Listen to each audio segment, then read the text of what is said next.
नमस्कार, मैं हूं मालिनी अवस्थी। अचीवर्स जंक्शन में आज जिन शख्स की बात होने वाली है, मैं उनके बारे में सबसे पहले कुछ कहने से पहले अपनी जिंदगी के अतीत में आपको ले जाना चाहूंगी। बात है 1985 की। गोरखपुर से मैं लखनऊ आई थी। कार्यक्रमों का सिलसिला शुरू हो गया था। मैं यहाँ भातखंडे में सीख रही थी और नाम शोहरत मिलनी शुरू हो गई। ऐसे में मेरे पिताजी ने एक दिन मुझसे कहा कि एक पत्रकार हैं, वो आपका इंटरव्यू लेना चाहते हैं। मैंने कहा बिल्कुल ठीक है। मेरी उम्र थी 17-18 बरस की और बलरामपुर अस्पताल में, जहाँ मेरे पिताजी जहाँ हम रहते थे, वो सीनियर सुप्रिंटेंडेंट थे वहाँ पर। अभी भी मुझे याद है कि वहाँ के ड्राइंग रूम में एक युवा दाखिल हुए और उन्होंने मेरा लंबा चौड़ा इंटरव्यू लिया, मुझसे बहुत लंबा संवाद किया। बातचीत से समझ में आ गया था कि बड़ा गहरा अध्ययन उनको न सिर्फ भोजपुरी संस्कृति का है, बल्कि संगीत की भी गहरी समझ है। बिना किसी लाग लपेट के सटीक सवाल और उस पर सटीक जवाब सुनने की आदत। 3 दिन बाद वो इंटरव्यू छपा, पूरे एक पेज का। रविवार में अखबार था स्वतंत्र भारत और इंटरव्यू लेने वाले थे और कोई नहीं, दयानंद पांडे जी।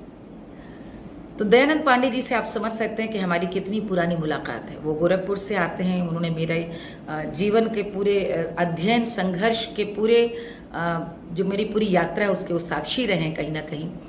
और इस पूरे जीवन के अंतराल में मुझे जो दयानंद पांडे जी की सबसे सशक्त बात लगती है वो ये कि जीवन में कितने भी संघर्ष आए हों, उन्होंने दमदारी के साथ उसके साथ लड़ाई करी और वापसी हुई।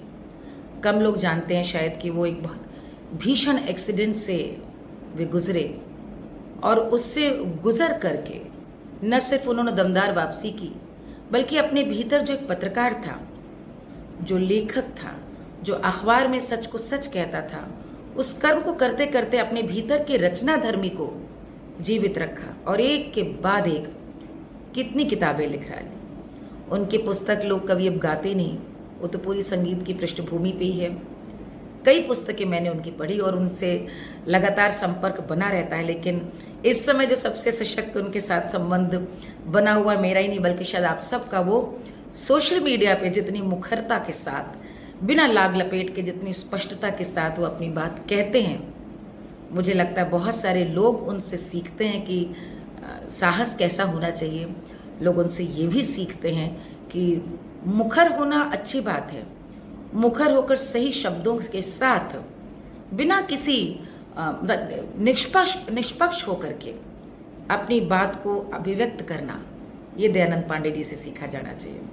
तो मैं मनोज भावुक जी आपको बहुत बहुत आभार व्यक्त करना चाहती हूँ कि आपने इस कार्यक्रम में विकास मिश्रा जी के बाद दयानंद पांडे जी को यहाँ पर आपने सामने ला करके मुझको ये बता दिया कि आपको वाकई हीरो की परख है। मेरी बहुत बहुत शुभकामनाएं हैं।